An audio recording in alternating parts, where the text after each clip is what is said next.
dulu buat Tuhan dan juga thank you teman-teman Presiden Worship. Fani juga namanya. Fani dan teman-teman thank you banget. Oke, apa kabar Bapak Ibu Saudara sekalian? Yang benar. Coba lihat wajah kiri dan kanan. Berikan senyum sambil sarangeo terus bilang senang melihat engkau ada di sini.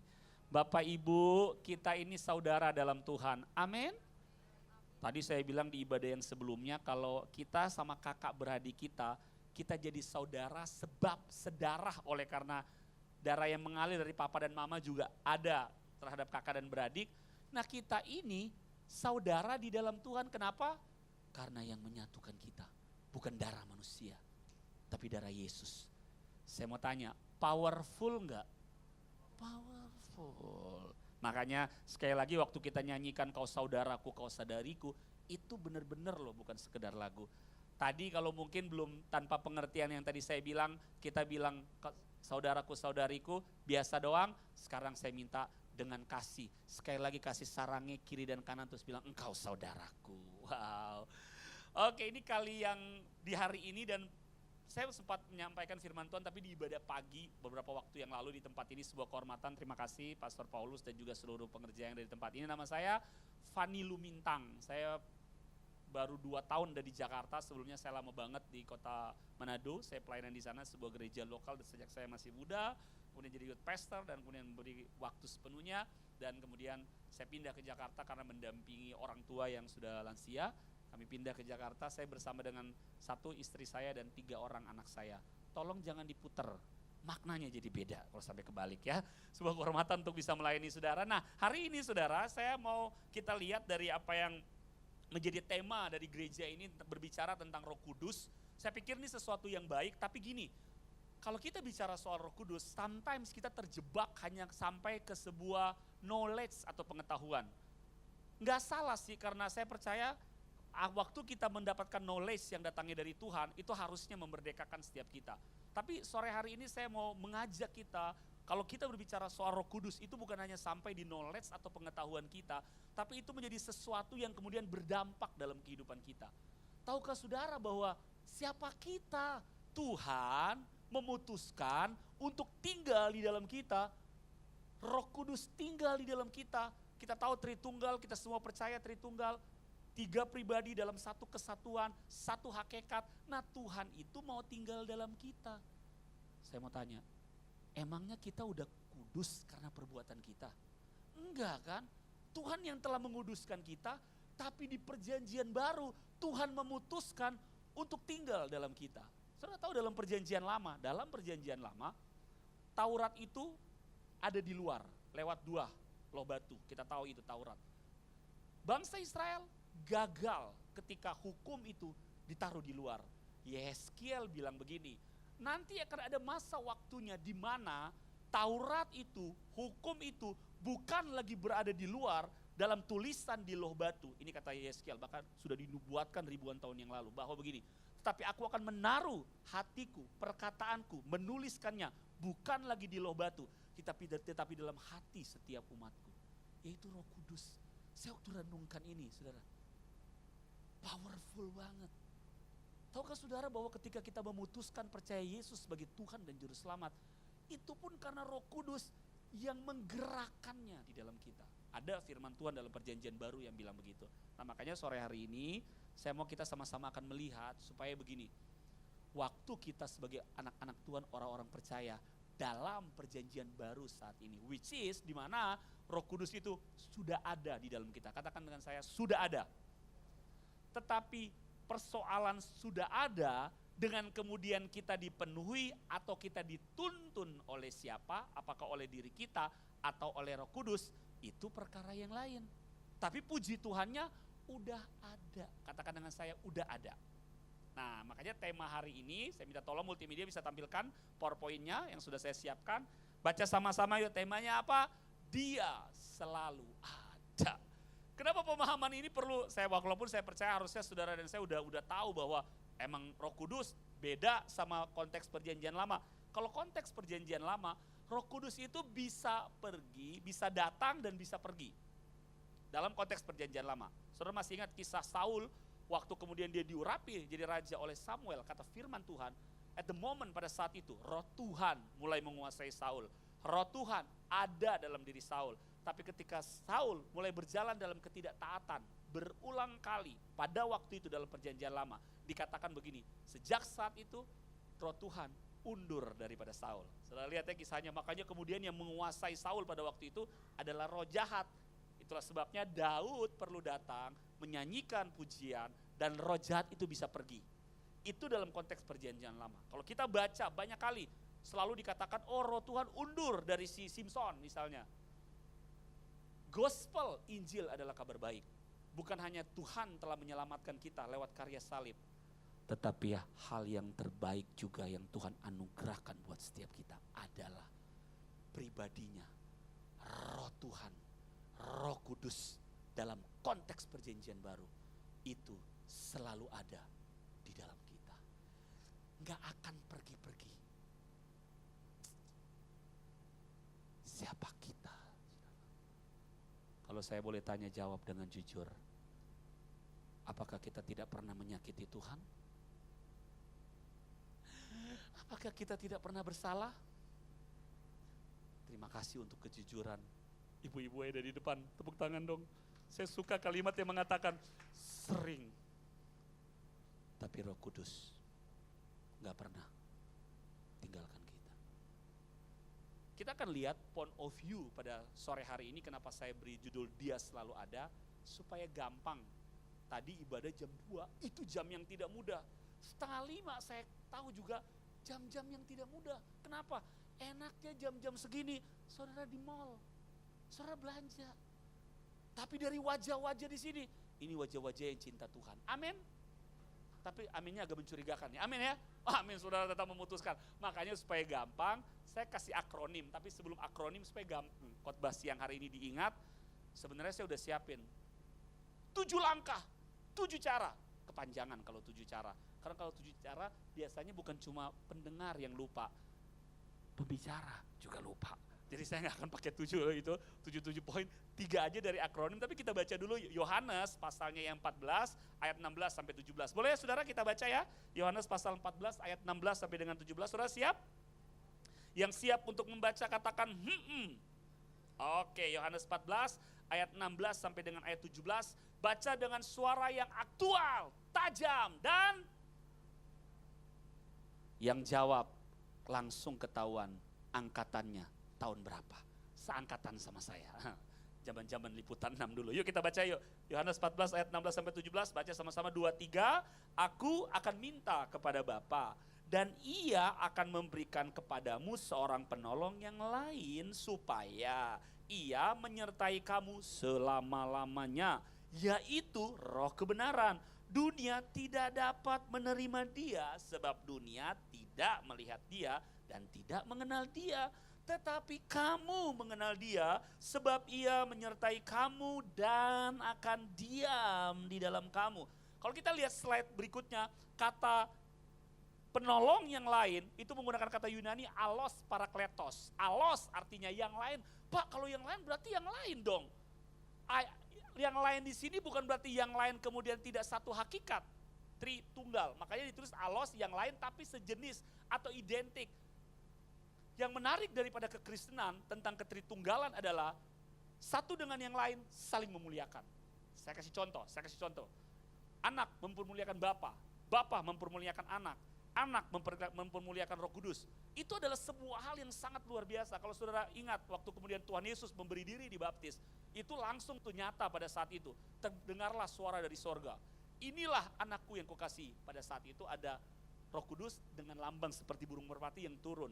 Itu adalah hal-hal yang luar biasa. Nah kalau saudara mau pelajari lebih dalam harusnya ada betul ya. Saudara bisa pelajari lebih dalam supaya kemudian tidak mengalami kebingungan. Tapi yang saya mau bilang sore hari ini adalah begini saudaraku. Kalau kita menyadari bahwa alos parakletos, penolong yang lain, penolong itu yang kemudian dijanjikan sama Tuhan. Kenapa Tuhan perlu janjikan itu? Sebab hanya Roh Kudus yang bisa tinggal di dalam diri setiap kita. Yang kemudian saudaraku, ini yang kadang-kadang orang kurang sadari. Dia berpikir Roh Kudus itu hanya sekedar kuasa yang diperlukan pada saat-saat tertentu. Hari ini saya ingin kita lebih mendalami bahwa memang Roh Kudus punya kuasa. Tapi yang jauh lebih penting, yang harus masuk dalam hati dan cara kita berpikir, yang kita gak boleh lupa, dia adalah pribadi. Pribadi, salah satu pribadi dari ketritunggalan yang ada di dalam kita. Tapi gini, maaf ya, saya boleh bilang, kita terkadang mengabaikannya. Saya ulangi, kita terkadang mengabaikan pribadi itu yang ada dalam kita. Tunggu dulu Pak Fani, saya gak pernah ngabain. Nanti kita akan lihat dari poin-poin yang akan kita share. Nanti saya juga akan kasih gambaran. Jangan-jangan tanpa kita sadari, saya yakin gak ada di antara kita yang dengan sengaja mengabaikan. Tapi mungkin tanpa kita sadari. Saudara siap? Kita akan renungkan kebenaran ini untuk 3 jam ke depan? Enggak, saudara, percayalah. Saya bukan tipe yang sepanjang itu. Oke, coba kita lihat saudaraku, artinya, saudara, back dulu, sorry, maaf. Roh Kudus kan bukan sekedar kuasa, tadi saya sudah bilang, dia adalah pribadi. Next, supaya gampang, saya pakai akronim. Akronimnya adalah 3 huruf, baca sama-sama, 2, 3, ada. Bilang dulu ada. Kan temanya dia selalu ada nih. Nah supaya nggak gampang lupa, saya pakai akronim ADA. A-D-A. Wah keterlaluan nih kalau sampai lupa. Lupa, jangan sampai lupa. Ada. A yang pertama, coba kita lihat dari Yohanes pasal 14, kita akan coba eksegese gali. A yang pertama, baca sama-sama ya saudara, 2, 3. A-nya apa yang pertama? Yes. Pak, kami udah tahu Pak bahwa Roh Kudus ada di dalam kami, ada di dalam kita. Tapi persoalannya begini, kita tahu bahwa dia ada di dalam kita. Tapi kesadaran tentang dia ada di dalam kita, maaf, hanya sekedar ada. Tetapi masalah kemudian begini, dia ada di dalam kita. Dan apakah kita selalu ada dalam kesadaran bahwa dia ada dalam kita? Karena kalau kita ada dalam kesadaran dia ada dalam kita, saya yakin saudara, harusnya kita tidak akan pernah khawatir tentang apapun juga. Ulang. Jam-jam begini udah pada ngopi saudara? Saya udah ngopi, jadi harusnya kalau kita menyadari dia ada di dalam kita, harusnya kita gak akan pernah dikuasai oleh kekhawatiran. Tetapi faktanya kita kerap dikuasai kekhawatiran enggak? Jujur.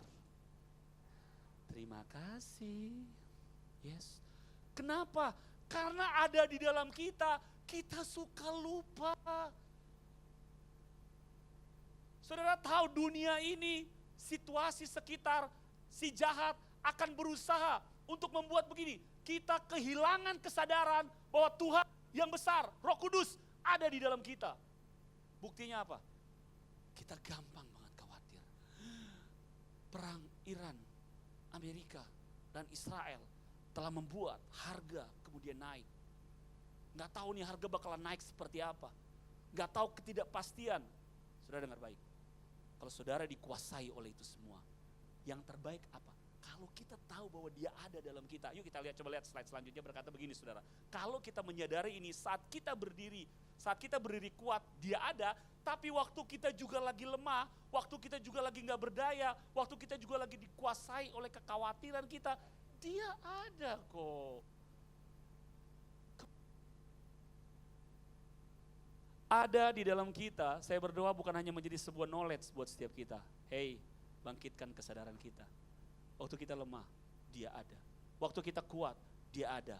Dalam segala situasi, dia ada. Makanya saya tulis begini, Roh Kudus memilih untuk tinggal, kabar baiknya. Bukan sekedar dia mengunjungi. Saya ada kalau kamu hidup benar-benar taat. Saya ngomong begini bukan berarti kita boleh nggak taat, bukan. Tapi saya ingin menunjukkan bahwa Tuhan ada di dalam kita. Ketika Tuhan berjanji, aku menyertai kamu senantiasa sampai selamanya lewat Roh Kudus. Itu benar-benar terus akan ada. Iblis akan berusaha intimidasi kita. You failed, kamu gagal. Kamu telah jatuh dalam dosa. Kamu telah mengecewakan Tuhan. Kamu pasti gak akan menang dalam kehidupan ini. Saudara dengar baik. Kita harusnya bisa berkata, saya bersalah, saya memang mungkin jatuh dalam dosa, tapi saya akan kembali kepada Tuhan, saya akan bertobat sungguh-sungguh kepada Tuhan, dan saya tahu Tuhan tidak akan pernah tinggalkan saya. Itu harusnya oleh ketakutan dan kekhawatiran. A yang pertama apa saudaraku? Ada di dalam kita. Baru yang kedua apa? D. D-nya apa? Next. Dari ayat 17b, sebab ia menyertai kamu. Kalau tadi A ada dalam kita, D-nya ketika Tuhan Roh Kudus ada dalam kita. D-nya apa saudara? Dampingi setiap langkah kita. Nah sometimes kita lupa Tuhan ada dalam kita tahu dia bersama-sama dengan kita, tapi kita kadang-kadang lupa, atau kalau kita nggak lupa, dia ada di dalam kita, dia bersama-sama dengan kita, dia mendampingi kita, tapi sorry to say, kita yang pimpin hidup kita sendiri. Maaf ya, Tuhan Roh Kudus hanya kayak jadi pajangan. Tapi saya tahu bukan di jemaat di sini. Amin. Agak mencurigakan lagi aminnya. Saudara yuk kita sadari bahwa dia dampingi setiap langkah kita. Dia mau banget saudara. Makanya apa yang ada dalam perjanjian lama itu sebenarnya semua kisah dalam perjanjian lama terbanyak itu adalah gambaran perjanjian baru. Ketika bangsa Israel dituntun Tuhan di padang gurun, kita tahu ada tiang awan dan tiang api. Tapi saudara lihat ketika itu ada di luar, orang Israel kurang apa lihat mujizat? Ya ampun. Makanan langsung turun dari sorga. Pakaian yang mereka pakai, kasut yang mereka pakai, nggak ada yang mereka perlu mikir gini, nanti pakai baju apa tahun depan, nanti sepatunya pakai atau kasutnya pakai apa tahun depan. Itu bayangkan baju, celana, sepatu itu bertumbuh sesuai dengan ukuran mereka. Itu miracle banget. Tapi saudara lihat ya, ketika tiang awan, tiang api ada di luar, mereka lihat mujizat, mereka kerap gagal berjalan dalam tuntunan Tuhan. Itulah sebabnya dalam konteks perjanjian baru, hati Tuhan buat saya luar biasa. Tuhan tahu kalau hukumnya ditaruh di luar, hanya kita dengar firman, tapi tidak ditaruh rohnya di dalam kita, kita bisa sama kayak orang Israel dalam perjanjian lama. Tapi kita berbeda oleh karena karya Yesus. Sekali lagi, oleh karena apa yang Kristus sudah kerjakan. Dia berjanji, dia menyertai Roh Kudus, rohnya itu tinggal permanen di dalam kita. Dan dia mau dampingi langkah kita. Bapak Ibu, kira-kira nih kalau Bapak Ibu diundang ke Istana Presiden, kalau bukan diundang, Bapak Ibu pergi ke Istana Presiden, kira-kira bakalan langsung persilakan masuk atau gimana? Kalau saya cuma sekedar pergi, pasti nggak akan disuruh masuk. Nah persoalannya begini nih, saya pergi tapi saya nggak bawa undangan, jelas pasti nggak bisa masuk. Kalaupun saya bawa undangan, protokoler perlu memeriksa benar nggak ini undangan, di cross check dulu ke sekretariat kepresidenan. Tapi misalnya saya pergi ke kantor presiden, naik mobil bareng Bapak Presiden Prabowo, bareng-bareng. Apakah ada yang menahan saya? Gak mungkin ada yang menahan saya. Lawang bareng Pak Presiden. Kita kadang-kadang lupa loh. Dalam hidup ini, yang mendampingi kita, yang bersama-sama dengan kita, pencipta alam semesta, yang punya segala yang terbaik, yang telah memberikan nyawanya menjadi tebusan buat setiap kita. Apa yang masih kita khawatirkan? Tolong senggol dengan pelan sebelah kiri kananmu. Bilang, dia mendampingi kamu dan saya. Dia bukan hanya sekedar untuk nonton, tapi dia pendamping yang mau terlibat. Ntar saya akan kasih gambaran supaya benar-benar lebih nancep. Nah, kata berikutnya, kalimat berikutnya yang kita nggak boleh lupa, next multimedia. Roh Kudus nggak menunggu kita kuat baru datang. Nah ini menarik, justru dia hadir pada saat kita lemah. Jadi A yang pertama apa saudara? Ada dalam kita. D apa? D-nya apa? Mendampingi, dampingi setiap kita. A yang terakhir, next. Dari yaitu roh kebenaran. Nah ini yang kadang-kadang kita tahu bahwa dia ada dalam kita, dia mendampingi kita, tapi kita nggak mau diarahkan. Sorry saudara. Kita hanya menganggap Roh Kudus itu sebagai satu kuasa, maaf ya, saya gunakan kalimat ini, hanya untuk kepentingan kita. Kita lupa bahwa Roh Kudus diberikan di dalam kita. Memang akan saya kasihi, itu bukan hanya terutama untuk kepentingan kita. Sebab Tuhan mau kemudian begini, arahkan hidup kita supaya hidup kita dalam kebenaran. Hei, kita nggak mungkin bisa hidup dalam kebenaran kalau bukan Roh Kudus yang ada di dalam kita, yang tuntun kita. Itulah sebabnya begini saudara, kenapa waktu kita mulai melenceng, saya yakin semua kita di sini, saya percaya sudah ada Roh Kudus. Saya percaya mulai ada suara dari dalam. Saya kasih contoh, waktu kita dilukai, waktu kita dikecewakan, ego kita, aku kita akan mulai berkata begini, bukan main gue dikecewakan, gue disakitin, belum tahu dia siapa gue. Ini yang saya bilang yang di luar sana ya, di sini enggak. Saya cuma ngingetin supaya yang di luar sana enggak jadi di sini. Tapi saya mau tanya, selalu ada enggak dari dalam yang bilang begini, ampuni, udah ampuni. Oh enggak bisa, udah kelewatan. Padahal saya udah bilang sama dia, saya itu orangnya baik. Tapi, ada tapinya, jangan bikin salah sama saya. Karena saya orang baik, tapi kalau ada yang bikin jahat, saya bisa jauh lebih jahat. Tapi saya tahu budaya di luar sana itu tidak ada di sini. Amin. Amin. Saya yakin Roh Kudus yang ada dalam kita akan arahkan hidup kita. Saudara dengar baik. Kita pun kalau boleh jujur, bukan cuma saudara loh, saya juga. Kata Alkitab, gak ada seorang pun yang baik kalau bukan karena Tuhan yang ada dalam kita. Alkitab katakan semua orang telah berbuat jahat, semua orang telah berbuat dosa. Tapi saya mau tanya, apakah Tuhan pernah melimit kasihnya buat setiap kita? Satu kali Petrus dengan bangganya ngomong begini, Guru, sampai berapa kali kami harus mengampuni? 7 kali? Woi, saudara tahu kenapa Petrus ngomong begitu?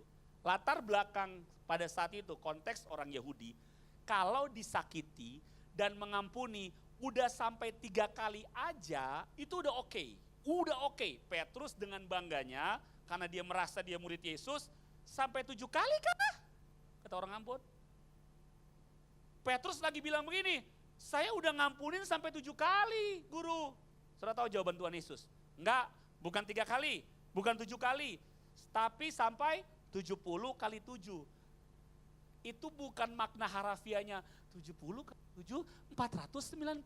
Wah, kita mulai ngitung nih, suami kita, istri kita, anak kita, saudara kita bikin salah 1, 2, pakai checklist 3. Tiba-tiba begitu 3 tahun, kuotanya udah 70 kali 7, 490. Kuotanya udah 480. Hey babe, sayangku, tinggal 10 kali loh jatah kamu bikin salah sama saya. Wah, bukan gitu. Tapi ketika Tuhan bilang sampai 70 kali 7, artinya ini saudara, limitation, no limit, tidak terbatas. Kenapa Tuhan berani bilang begitu? Karena Tuhan gak pernah melimit pengampunannya buat saudara dan saya. Ini tanggal berapa? 3 Mei. Kalau di total Januari, Februari, Maret, April, taruhlah rata-rata 30 hari dalam sebulan. Berarti udah 120 hari. Plus tambah 3 hari-hari ini, 123 hari. Betul ya saudara? Apakah saudara di tahun 2026 saja kesalahan saudara dari Januari sampai hari ini 3 Mei, saya mau tanya, apakah saudara hanya 10 kali bikin salah sama Tuhan? Tidak. Oke. 20 kali? 30 kali? Enggak Pak, saya dari akhir tahun lalu saya udah putuskan saya enggak akan pernah bikin salah sama Tuhan. Sampai sejauh ini saya tetap pegang rekor, saya enggak bikin salah. Kalau ada yang begitu, tolong angkat tangan dan doakan kami semua, termasuk saya juga tolong didoakan. Itu keren banget. Saya yakin buat kejujurannya Bapak Ibu Saudara sekalian. Tapi apakah Tuhan melimit kasih dan pengampunannya buat kita? Makanya saya yakin waktu kita dilukai, dikecewakan, Roh Kudus akan arahkan hidup kita. Hei, kamu telah diampuni, maka kamu pun mesti mengampuni. Senggol kiri kananmu, sekali lagi sambil sarangi terus bilang, ampuni ya, ampuni ya, ampuni ya. Amin. A yang pertama apa? Ada di dalam kita. D apa? Dampingi hidup dan langkah kita. A yang terakhir apa? Apa? Arahkan hidup kita untuk hidup dalam kebenaran. Nah, simpelnya saya ingin kasih gambaran sama saudara tentang apa sih ketika Tuhan kan berkata begini. Aku Immanuel, waktu Tuhan mau naik ke surga, sebelum hilang, Tuhan kan bilang begini, jadikanlah semua bangsa muridku, bla bla bla bla. Ada kalimat terakhir yang saudara gak boleh lupa. Tuhan kemudian bilang begini, dan ketahuilah aku menyertai kamu senantiasa sampai pada akhir zaman. Menyertai itu kan lewat Roh Kudusnya yang ada dalam kita, betul saudara?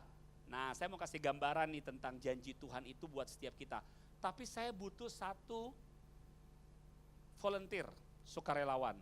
Tadi panggil yang di ibadah pertama namanya Brother Pascal. Kayaknya dia udah gak ada. Jadi saya, boleh Brother Franz ya? Siapa namanya? Oh Valen, boleh saya minta tolong?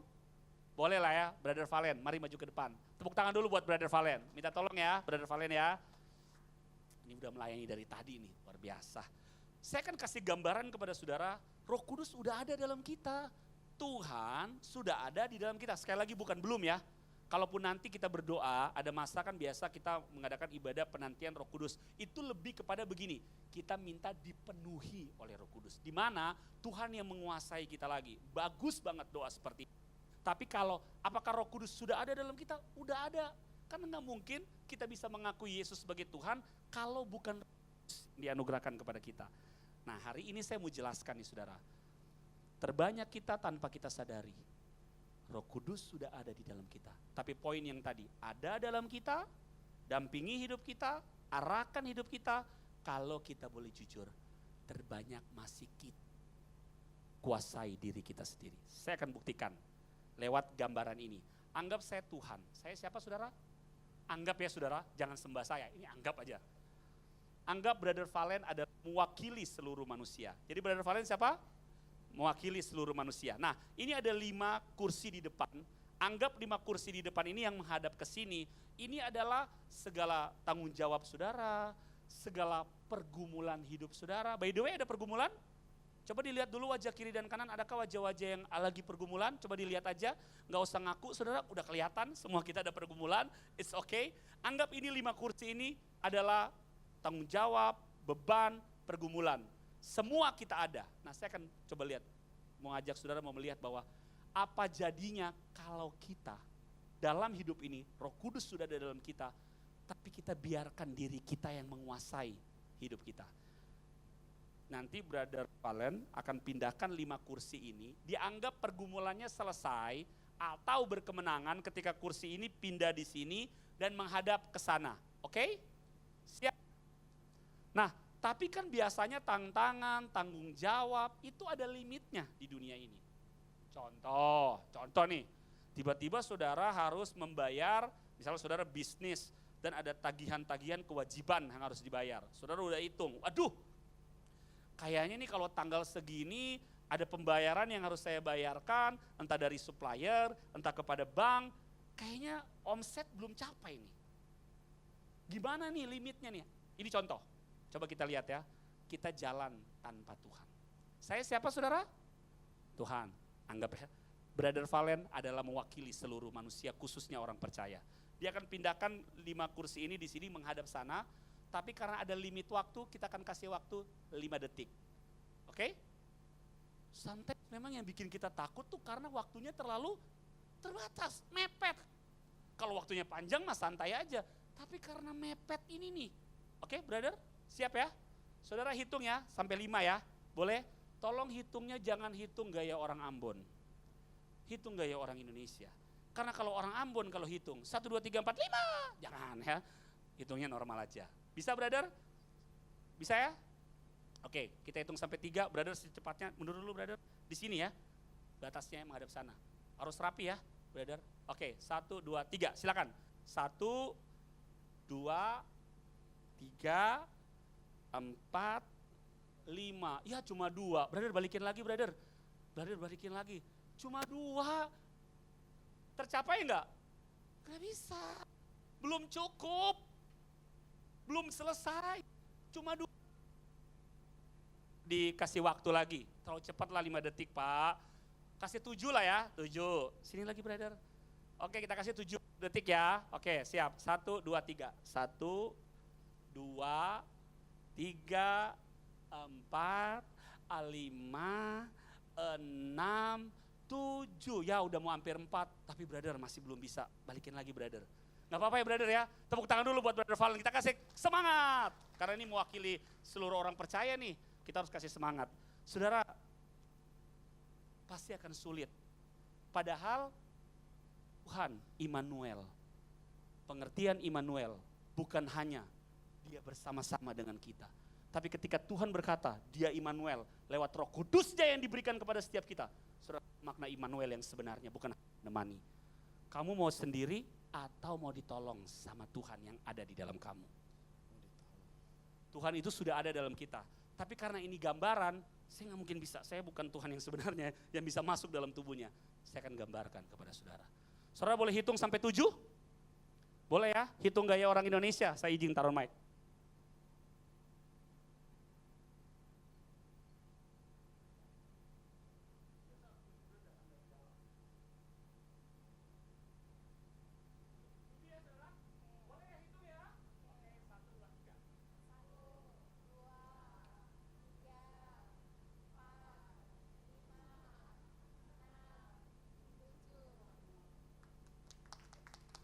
Sini dulu brother Valen. Saya sampai Tuhan ngangkatnya yang kebanyakan lagi ya. Aduh, kuku saya sampai putus saudara. Untung kalau Tuhan yang sejati mah aman pasti ya. Saudara, kita kayak gitu. Kita berpikir kita bisa tanpa Tuhan. Gak bisa saudara. Tantangan, tarik napas dulu brother. Tantangan tidak lebih mudah. Immanuel tuh artinya tuh bukan hanya sekedar dia menemani dan mengawani. Roh Kudus menyertai kita. Karena sebenarnya kenapa diberi nama Parakletos, penolong. Karena memang dia ada bersama-sama kita untuk membantu dan menolong kita. Kenapa kita takut? Karena kita sometimes kehilangan kesadaran bahwa Tuhan yang ada dalam kita bukan hanya menonton, tapi dia mau terlibat dalam seluruh area hidup kita. Dan kabar baiknya, Tuhan kita nggak pernah bosan untuk menolong setiap kita. Saudara, jangan tunggu ngos-ngosan. Jangan tunggu hanya bisa 2 kursi. Dari awal, kalau tadi Brother Valen langsung bilang, Tuhan tolong tuntun aku. Tuhan tolong aku. Dengan segera, Tuhan yang gambaran manusia ini pasti tolong. Apalagi Tuhan yang sejati, yang sudah ada di dalam saudara. Boleh kasih tepuk tangan buat Tuhan kita. Balikin ya, brother. Nah, berikutnya adalah Immanuel atau ketika Tuhan ada di dalam kita. By the way, timekeeper tolong bantu saya, liatin waktunya. Jangan sampai udah lewat. Oke, udah rapi ya. Terima kasih Ibu. Bahkan malaikat-malaikatnya pun Tuhan sediakan untuk menolong. Itu Tuhan tuh saudara. Yang berikutnya adalah dalam hidup kita itu pasti ada tujuan yang harus kita capai. Church, gereja, sadari bahwa tujuan dalam hidup ini, apalagi ketika saudara telah diselamatkan oleh Tuhan, percayalah bukan hanya untuk kepentingan saudara. Saya ulang ya, tadi kan poin yang terakhir, arahkan hidup kita kepada kebenaran. Pasti ada tujuan Tuhan dalam hidupmu. Katakan dengan saya, ada tujuan Tuhan dalam hidup saya. Ini penting nih, karena kalau enggak orang Kristen hanya akan terbatas pada kekristenan, transaksional. Ikut Tuhan kenapa? Supaya diberkati. Gak salah sih, tapi kurang. My God, puji Tuhan untuk berkat Tuhan, saya pun bersyukur karenanya. Tapi sadari dong, kalau Tuhan telah tebus kita, telah selamatkan kita. Tuhan bukan hanya mau memberkati kita, itu mau udah pasti. Tapi sadari ada tujuan Tuhan dalam hidupmu. Entah engkau mungkin sebagai pekerja, sebagai suami, sebagai istri, kau mungkin punya usaha, percayalah ada tujuan Tuhan dalam hidupmu.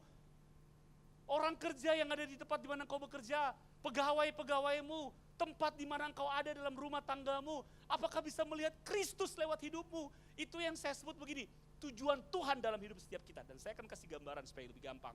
Anggap kursi yang kedua ini adalah tujuan setiap saudara dan saya. Ini Brother Valen harus ke sini. Tujuan dalam hidup kita, tapi faktanya kita nggak pernah tahu arah hidup kita. Benar nggak saudara? Saudara tahu sebentar malam, saudara maaf, masih hidup atau enggak?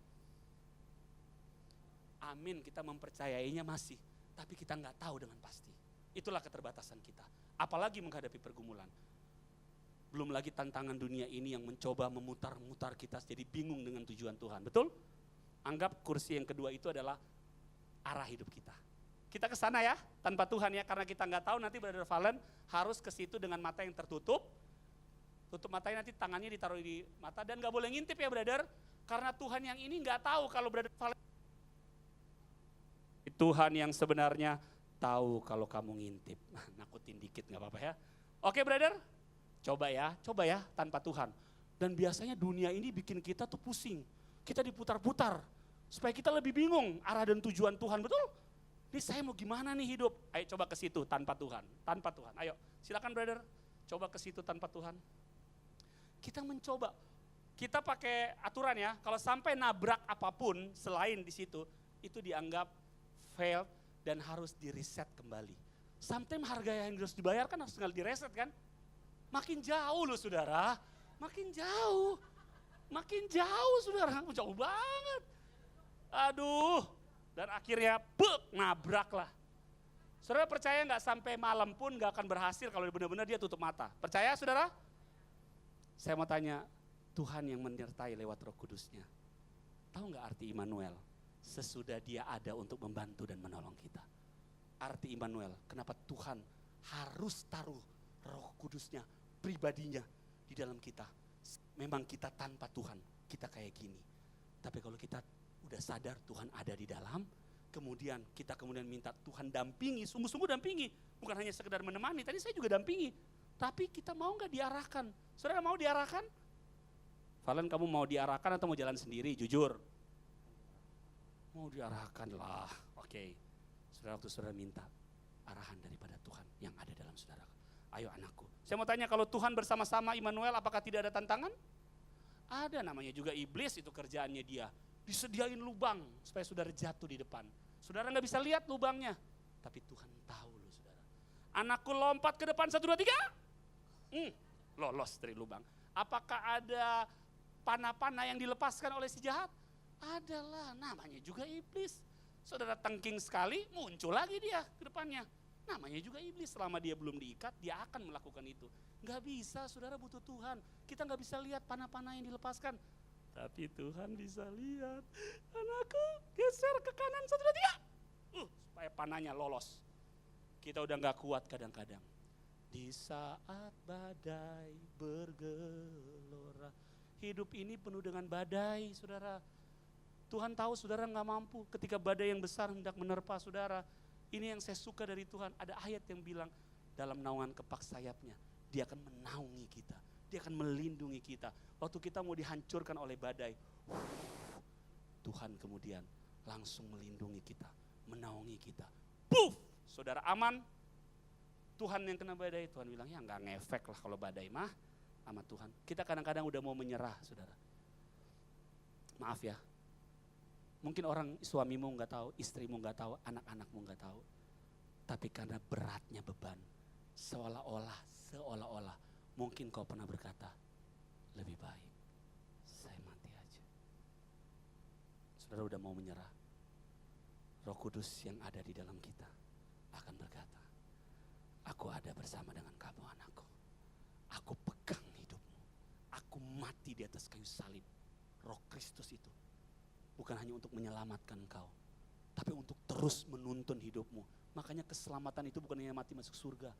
That's amazing saudara. Dan saudara adalah orang-orang yang sudah dipilih. Ayo anakku, jangan menyerah. Benar tadi di sini ya. Jangan sampai saya yang salah. Tuhan yang asli nggak salah. Ini kan Tuhanan ya, jadi bisa salah. Ayo anakku. Kita kadang-kadang mau menyerah, tapi dia kan tuntun kita sampai kemudian silakan duduk, ciluk. Tepuk tangan buat Brother Valen. Makna yang kedua daripada ketika Tuhan ada di dalam kita, Immanuel, dia menuntun kita kepada jalan-jalan yang harus kita lalui. Makanya Tuhan bilang begini, aku menyertai kamu kok. Church, gereja Tuhan, di tengah-tengah kesulitan tantangan apapun yang kau hadapi, mulai sore hari ini, bangkitkan imanmu. Tantangan sebesar apapun, Tuhan bersama-sama dengan kau. Tuhan kita bukan di luar, tapi dia ada di dalam saudara dan saya. Dan dia selalu pasti akan mengarahkan. Yang penting kita mau diarahkan. Siapa yang mau diarahkan? Dia ada, tapi kalau kita gak mau ngarahin juga Tuhan gak pernah maksa. Yang mau boleh angkat tangan tinggi-tinggi, lihat kiri kananmu, ingetin dia bener-bener ya mau diarahkan ya. Kalau saudara mau diarahkan, berarti begini, gak usah takut sama hidup ke depannya. God bless you. Selesai saudara. Yuk kita bangkit berdiri yuk, main musik, singers. Mari kita datang sama Tuhan.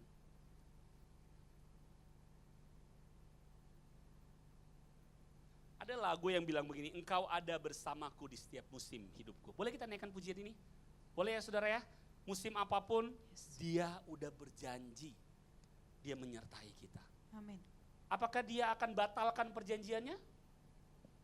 Makanya perjanjian baru, sekarang lagi hangat tuh tentang gospel, Injil, kabar baik. Karena memang kabar baik itu bukan hanya Tuhan telah menebus kita untuk menyelamatkan kita dari dari neraka ke sorga. Tapi Injil dikatakan kabar baik, sebab itu salah satunya adalah janjinya yang permanen, Roh Kudus ada di dalam kita. Kalau saya kasih gambaran tadi kan seolah-olah mendampingi. Karena saya kan gak bisa masuk ke tubuhnya Valen. Tapi Tuhan yang besar itu, yang kudus, mau tinggal di dalam kita. Yang sebenarnya, tidak kudus. Tapi kita jadi kudus karena Tuhan, karya salib yang telah menguduskan kita. Bangkitkan imanmu saudaraku. Mari kita naikkan pujian ini. Engkau ada bersamaku di setiap musim hidupku. Engkau ada. Mari saudara angkat suaramu.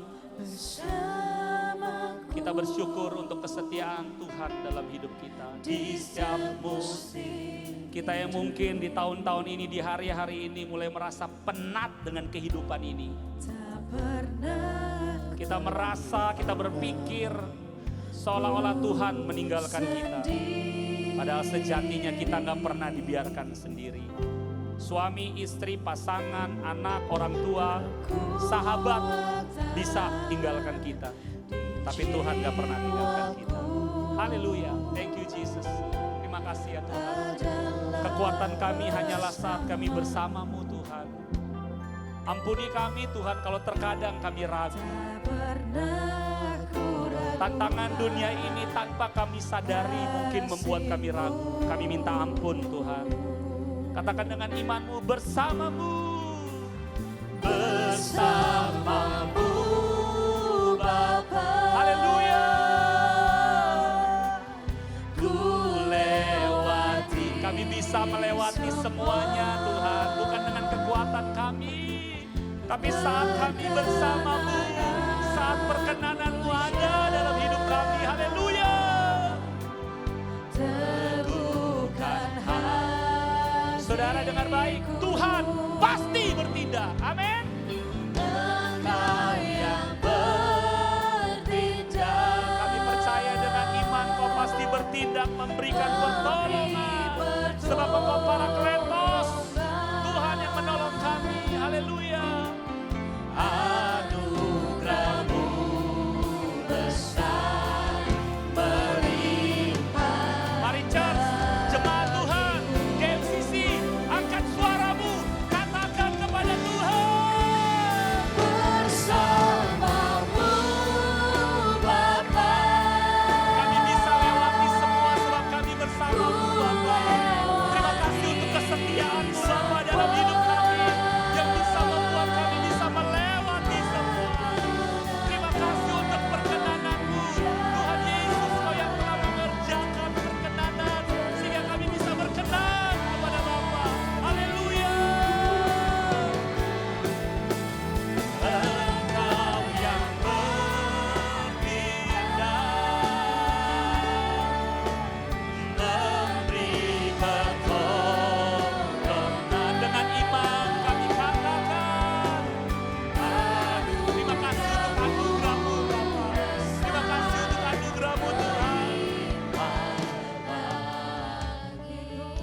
Saudara dengan mata yang terpejam, saya nggak tahu situasimu seperti apa hari-hari ini. Saya percaya ketika di bulan ini, firman yang disampaikan atau beberapa waktu ini firman yang disampaikan tentang pribadi Roh Kudus, itu bukan hanya sekedar knowledge, tapi yang terpenting adalah kita menyadari bahwa pribadi Tuhan itu ada di dalam kita. Dan dia benar-benar mau menolong setiap kita. Dia tahu kita gak mampu. Kalau Tuhan tahu kita mampu, gak mungkin Tuhan akan berikan rohnya. Justru dalam ketidakmampuan kita, makanya Tuhan taruh rohnya di dalam kita. Mungkin kita khawatir, kita dikuasai dengan ketakutan hari-hari ini. Firman Tuhan udah datang. Yuk serahkan kontrol hidup kita ke dalam tangan Roh Kudus yang ada di dalam kita. Saudara, kalau mungkin beberapa waktu yang lalu kita berjalan sendiri dengan kekuatan dan kemampuan kita. Kita mengangkat setiap beban, hanya kita berpikir, saya pengalaman, saya mampu, modal saya cukup, saya punya modal segalanya. Dan faktanya engkau kemudian mendapati kebuntuan. Memang kita sangat terbatas. Tapi firman Tuhan udah datang sore hari ini. Yuk, saya ajak semua kita, saudara dan saya, kita semua, mari kita datang sama Tuhan. Kita berseru sama Tuhan, sama Roh Kudus yang ada di dalam diri setiap kita secara pribadi masing-masing. Kemudian kita mulai katakan, Tuhan tolong saya. Roh Kudus arahkan hidup saya. Roh Kudus tuntun hidup saya. Kita kemudian juga bisa berkata, ampuni saya. Kalau selama ini didapati, sayalah yang mengarahkan hidup saya sendiri. Ampuni saudara. Kalau saudara mau mengatakan hal demikian, saudara tidak perlu maju ke depan, tapi dari tempat di mana saudara berdiri, mari angkat tangan kananmu di hadapan Tuhan. Saudara yang mau mulai bilang, Roh Kudus, ini saya butuh pertolonganmu, saya butuh tuntunan dan arahanmu, dan saya mau mengikuti tuntunan dan arahanmu. Saudara boleh angkat tangan dari tempat di mana saudara berdiri. Saya percaya untuk kita mengangkat tangan dengan segala kerendahan hati kita. Saat itulah saya percaya Tuhan melihat itu sebagai seruan kita di hadapannya. Dan Tuhan pasti tidak akan tinggal diam. Tuhan, kami mengangkat tangan kami sebab kami menyadari dan mengakui. Kami telah dengar firman-Mu. Kami minta ampun Tuhan. Kalau mungkin tanpa kami sadari, kami berpikir kami bisa tanpa Tuhan. Kami minta dituntun oleh Tuhan, tapi faktanya kami berjalan sendiri dengan kekuatan dan kemampuan kami. Sore hari ini kami mau datang dan berkata, Tuhan ampuni kami dan kami mohon tuntun hidup kami Bapa. Dalam segala apa yang kami kerjakan, usaha, pekerjaan, rumah tangga, apapun itu. Kami percaya Engkau tinggal dalam kami bukan hanya pada waktu-waktu tertentu, tapi seterusnya. Tuntun hidup kami percaya ada jaminan kami bisa capai dalam tujuan yang sudah Tuhan tetapkan. Ada jaminan, ada kemenangan untuk kami bisa menyelesaikan segala tugas, tanggung jawab, pergumulan kami. Bukan karena kami kuat dan hebat, tapi karena tuntunan-Mu yang membantu dan menolong kami. Makasih ya Roh Kudus. Terima kasih ya Roh Kudus untuk kebaikan-Mu, untuk kesetiaan-Mu yang mau terus tinggal di dalam kami. Mengucap syukur dalam nama Tuhan Yesus. Haleluya. Mari sama-sama katakan amin. Tuhan memberkati saudara. Silakan duduk.